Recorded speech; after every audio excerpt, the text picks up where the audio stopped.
بالله من الشيطان الرجيم بسم الله الرحمن الرحيم وإذا قيل لهم آمنوا بما أنزل الله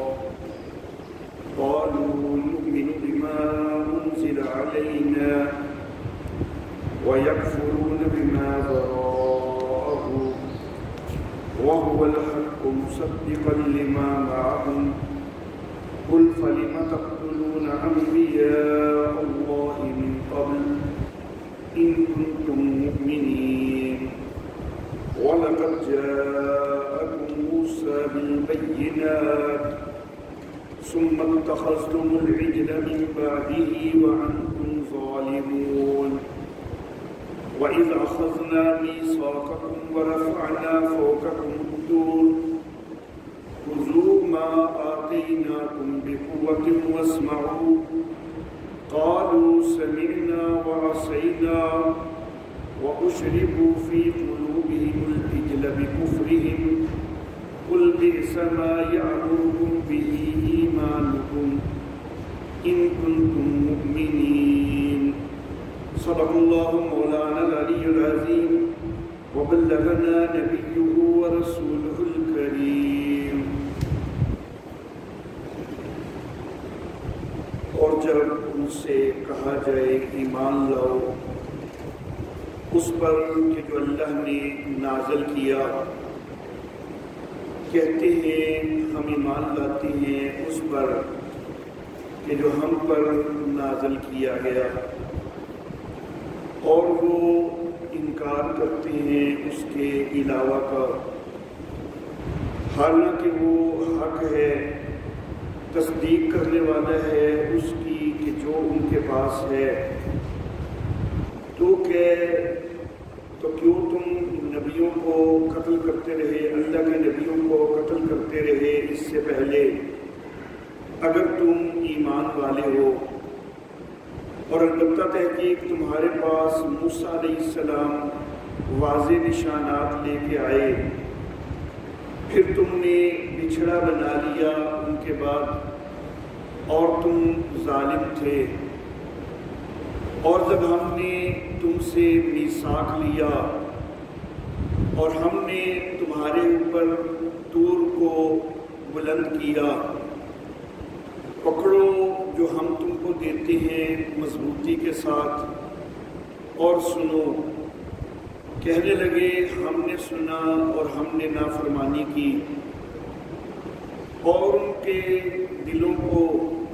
بچھڑے کی محبت پلائی گئی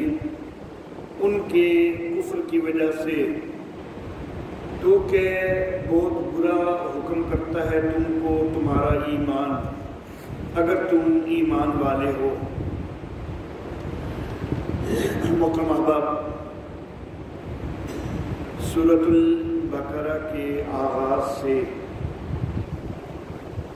عام خطاب تھا، اور آیت نمبر 40 سے خاص بنی اسرائیل کو خطاب کیا گیا تھا. خاص بنی اسرائیل کو خطاب کرنے سے مقصود یہ تھا کہ یہ لوگ علاقہ کے اندر عالم سمجھے جاتے تھے، پڑھے لکھے سمجھے جاتے تھے، کتاب کا علم رکھنے والے سمجھے جاتے تھے.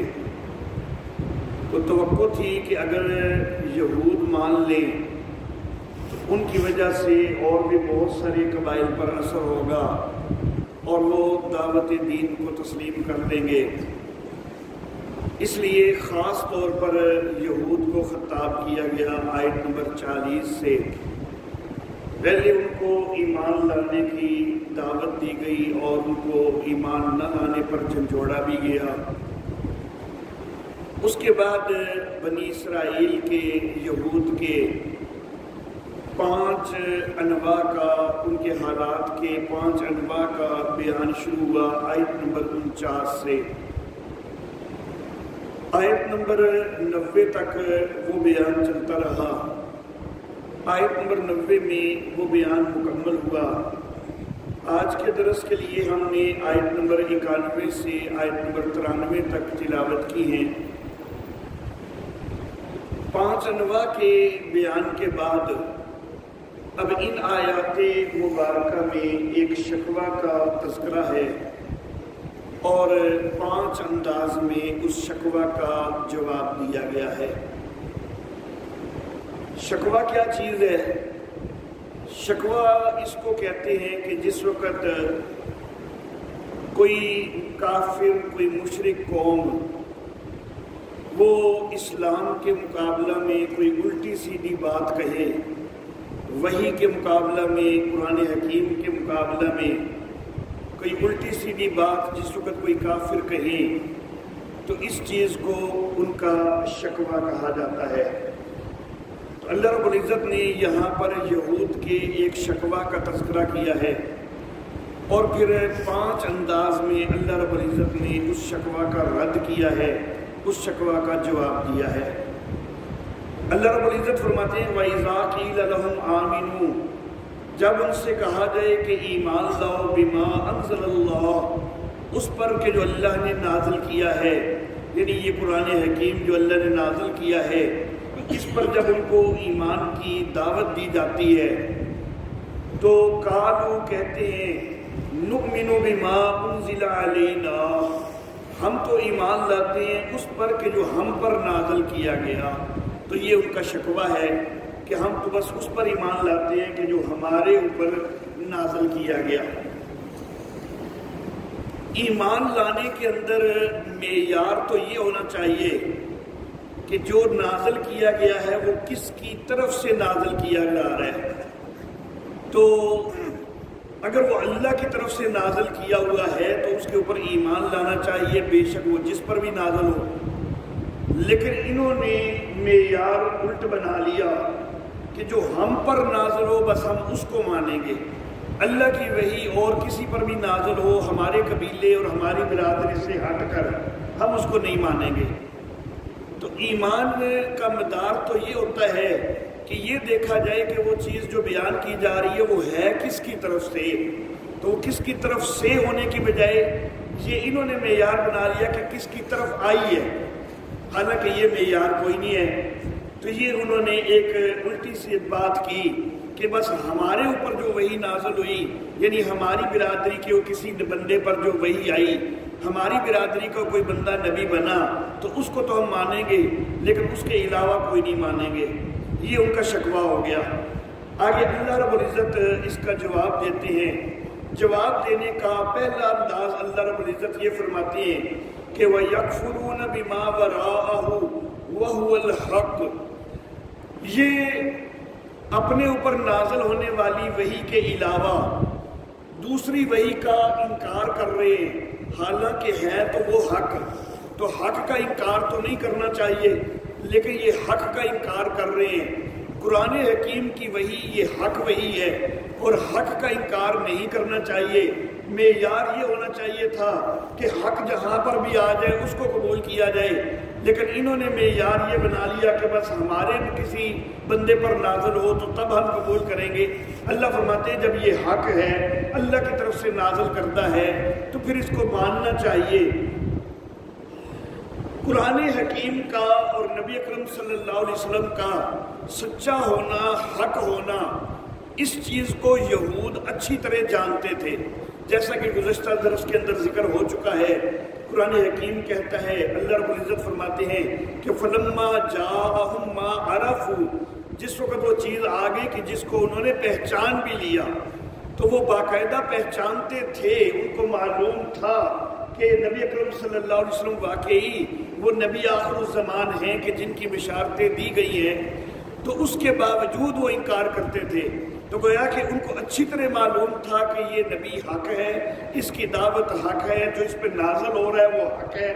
حق جانتے ہوئے بھی وہ انکار کر رہے ہیں تو یہ انتہائی غلط روش ہے۔ تو یہ پہلا جواب دیا اللہ رب العزت نے کہ تمہیں پتہ ہے کہ یہ حق ہے، اس کے باوجود انکار کر دیتے ہو، تو یہ بڑی بدبختی والی بات ہے۔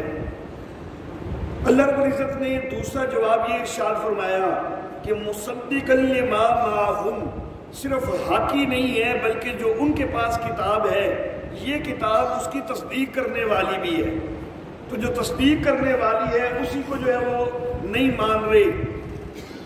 تصدیق کرنے والی جو ہے اس کو کہیں گے مصدق، جیسا کہ یہاں پر بھی اللہ نے فرمایا کہ مصدقا لما معہم، تصدیق کرنے والی مصدق، جس کی تصدیق کی جائے اس کو کہیں گے مصدق، دال پر زبر کے ساتھ۔ اگر مصدق جو ہے، جو تصدیق کرنے والی چیز ہے، اگر معاذ اللہ ثم معاذ اللہ مصدق کو باطل قرار دے دیا جائے تو پھر تو جو مصدق ہے، جس کی تصدیق کی گئی ہے، پھر تو اس پر بھی اعتماد ختم ہو جاتا ہے نا، کہ جس چیز تصدیق کرنے والی چیز ہی باطل ہے معاذ اللہ، تو پھر جس کی تصدیق کی جا رہی ہے وہ کیسے حق ہوگی۔ اس کو دوسرے لفظوں میں یوں بھی کہا جا سکتا ہے کہ اگر ایک دعویٰ ہو اور دعویٰ کے اوپر جب گواہ آئے تو وہ گواہ جھوٹے معاذ اللہ ثابت ہو جائیں تو کیا وہ دعویٰ ثابت ہوگا؟ تو تورات کا اللہ کی طرف سے نازل ہونا یہ ایک دعویٰ ہے،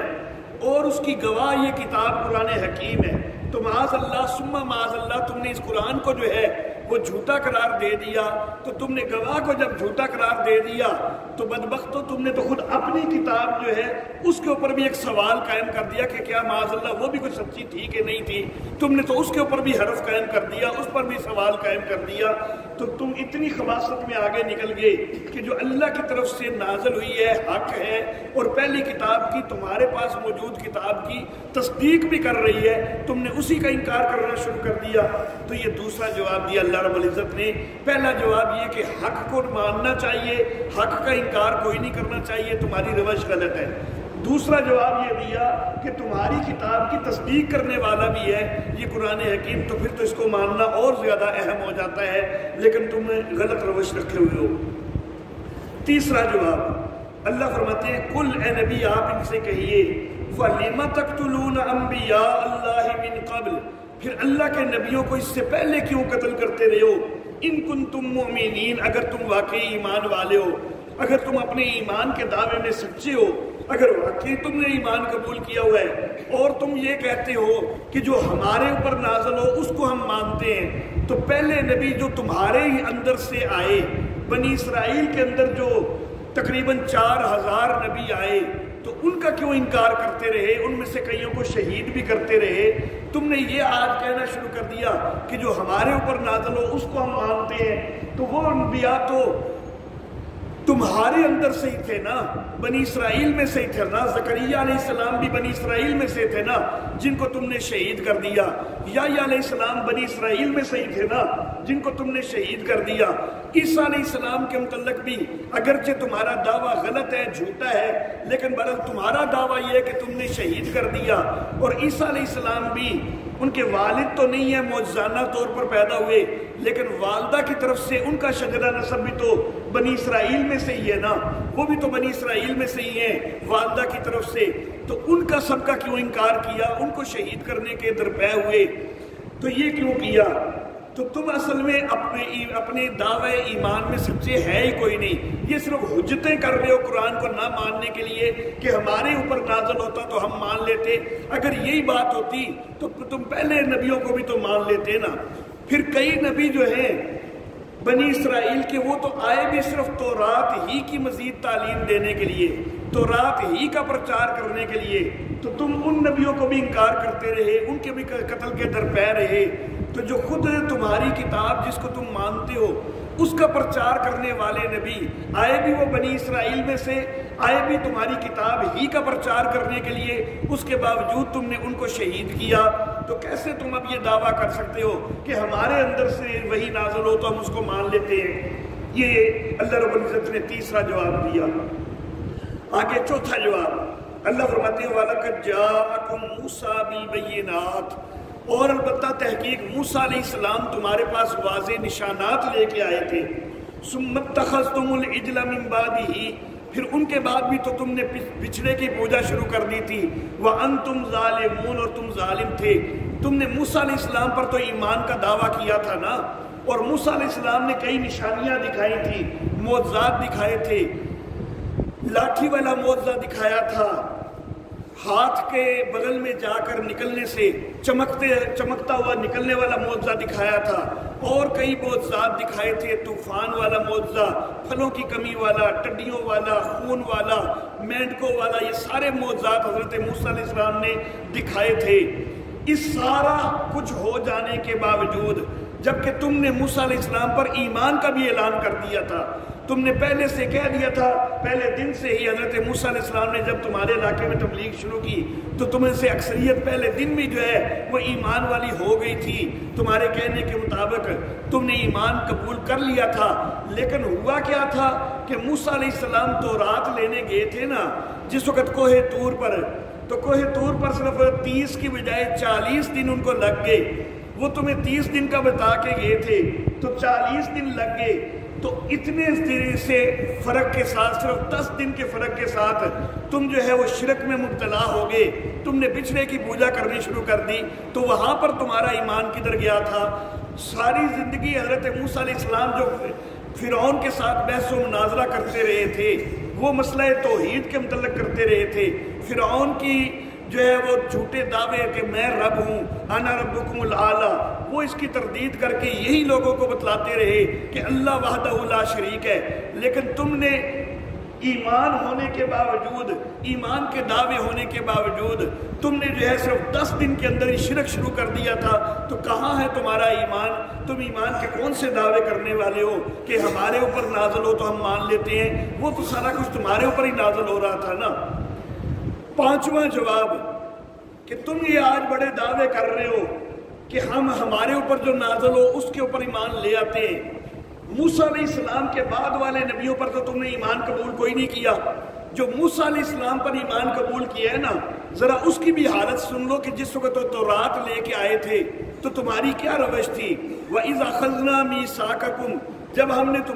تم سے میثاق لیا، وَرَفَعْنَا فَوْقَكُمُ الطُّورَ، اور ہم نے تمہارے اوپر طور پہاڑ کو بلند کیا، تو تم کو تو تورات منوانے کے لیے بھی طور پہاڑ کو تمہارے اوپر اٹھانا پڑا تھا، تم تو تورات بھی ماننے کے لیے تیار کوئی نہیں تھے۔ جس وقت حضرت موسیٰ علیہ السلام نے تورات ان کے سامنے پیش کی، انہوں نے تورات کو کھول کے دیکھا، تھوڑا بہت پڑھا تو دیکھا کہ اس کے اندر احکام سخت ہیں، کیونکہ یہ قوم جو ہے، جیسا کہ کئی دروس سے میں بات کرتا آ رہا ہوں، انتہا درجے کی جو ہے بدبختیاں ان کے اندر موجود تھیں، تو ان کی بہت بڑی خباستوں اور بدبختیوں کی وجہ سے تورات کے اندر ان کے لیے احکام بھی پھر سخت آ گئے تھے۔ ایسی ڈھیٹ قوم کے لیے سخت احکام ہی مناسب تھے، تو جب سخت احکام آ گئے تو موسیٰ علیہ السلام سے انہوں نے بڑا دو ٹوک اور واضح کہہ دیا تھا کہ موسیٰ ہم یہ کتاب نہیں مان سکتے، یہ تو بڑے سخت احکام والی ہے۔ تو اتنا واضح تم نے انکار کر دیا تھا کہ ہم نے اس کتاب کو کوئی نہیں ماننا، یہ تو پھر اللہ رب العزت نے کوہ طور کو تمہارے اوپر اٹھایا تھا، اور قرآن حکیم میں دوسرے مقام پر اس اٹھانے کی کیفیت بھی اللہ نے ذکر کی ہے کہ اس انداز میں تھا کہ جیسے تمہارے اوپر سایہ کیا ہوا ہے اور کسی بھی لمحے تمہارے اوپر گرنے لگا ہے، اس انداز میں اٹھایا گیا تھا، تب کہیں جا کے تم نے تورات کو مانا تھا۔ آج بڑے دعوے کرتے ہو کہ ہمارے اوپر نازل ہونے والی چیز کو تو ہم مانتے ہی ہیں، تمہارے ایمان کے یہ دعوے بڑے جھوٹے ہیں۔ خُذُوا مَا آتَيْنَاكُمْ، ہم نے طور اٹھا کر تمہیں کہا تھا کہ پکڑو جو ہم نے تم کو دیا ہے، بقوت مضبوطی کے ساتھ، وَاسْمَعُوا، اور کان لگاؤ، سنو، اللہ کی وحی کے اوپر غور کرو، سنو۔ تو تمہاری روش کیا تھی؟ قالوا سمعنا، تو تم کہنے لگے کہ ہم نے سن لیا، وعصینا، لیکن ہم نے نافرمانی کی، ہم نے مانا کوئی نہیں۔ زبان کال سے تو یہی کہا کہ جی سن لیا، جی ٹھیک ہے، مانتے ہیں، جی مانتے ہیں، لیکن اندر سے تم نے مانا کوئی نہیں تھا، تمہارا حال بتا رہا تھا اور بعد میں تمہارے کرتوت بھی بتا رہے تھے کہ تم نے مانا کوئی نہیں۔ صرف اس وقت طور کو اپنے اوپر بلند دیکھ کر مجبوراً تم نے سمینا کہہ تو دیا، لیکن تمہارا حال سارا عصینا والا تھا کہ بس ہم نافرمانی کریں گے۔ زبانی تو کہہ دیتے ہیں آج، چلو جان چھڑوانے کے لیے کہ ہم نے سن لیا، ہم نے مان لیا، لیکن کرنی ہم نے اپنی مرضی ہے، ہم اپنے مانتے کوئی نہیں ہے۔ اور بعد میں تمہاری روش بھی یہی رہی کہ تم نے تورات کے اندر بعد میں تعریفات بھی کی، تبدیلیاں بھی کی، تم نے تورات کو مانا کوئی نہیں۔ وَأُشْرِبُوا فِي قُلُوبِهِمُ الْعِجْلَ، اور ان کے دلوں کے اندر بچھڑے کی محبت ڈالی گئی، بِكُفْرِهِمْ، ان کے کفر کی وجہ سے۔ تو تمہاری صورتحال تو یہ رہی کہ اللہ کا بندہ تمہیں توحید کی طرف بلا رہا ہے، لیکن جس وقت سمندر سے پار ہوئے تو تم نے ایک قوم کو بچھڑے کی پوجا کرتے ہوئے دیکھا، تم نے اس وقت حضرت موسیٰ علیہ السلام سے بھی جو ہے مطالبہ شروع کر دیا کہ اس طرح کا ہمیں بھی کوئی رب بنا دیجئے نا کہ جو ہمیں نظر تو آتا ہو۔ آپ جس رب کی دعوت دیتے ہیں وہ تو نظر ہی کوئی نہیں آتا، تو تمہارے اندر تو بچھڑے کی جو ہے محبت اتنی سرایت کی ہوئی، اور پھر جب 10 دن کوہ طور پر زیادہ ہوئے تم نے باقاعدہ بچھڑے کی پوجا بھی شروع کر دی، تو تمہارے تو یہ کرتوت رہے ہیں، تو ان کرتوتوں کے ساتھ تم ایمان کے دعوے کر رہے ہو۔ کل بے سما یامرکم بہ ایمانکم، اے نبی آپ ان سے کہیے کہ بہت برے حکم کر رہا ہے پھر تم کو تمہارا ایمان، ان کنتم مومنین، اگر تم ایمان والے ہو۔ ایمان جو ہوتا ہے نا، جو حقیقی ایمان ہوتا ہے، تو وہ تو نیکی کا حکم دیتا ہے، وہ تو اعمال صالحہ کی طرف لے کے آتا ہے، وہ تو خیر کی طرف لے کے آتا ہے۔ لیکن تم ایمان کے دعوے کرتے ہو اور کرتوت تمہارے ساری خراب ہیں، تو یہ تمہارا ایمان ہے کہ جو تمہیں اس طرح کی طرف جو ہے خرابیوں کی طرف لے کے آتا ہے، خباثتوں کی طرف لے کے آتا ہے؟ تمہارا یہ ایمان تو پھر بڑا ہی برے چیزوں کی طرف تمہیں حکم دے رہا ہے۔ اصل معاملہ یہ ہے کہ اگر واقعی ایمان ہوتا نا تو تمہارے اندر یہ خرابیاں کوئی نہ ہوتی، خباثتیں کوئی نہ ہوتی، بلکہ تم خیر کی طرف آتے، نیکی کی طرف آتے، نیک اعمال کی طرف آتے، لیکن تم کوئی نہیں آئے، تو در حقیقت تم ایمان والے ہو ہی کوئی نہیں۔ وآخر دعوانا ان الحمد للہ رب العالمین۔ الحمد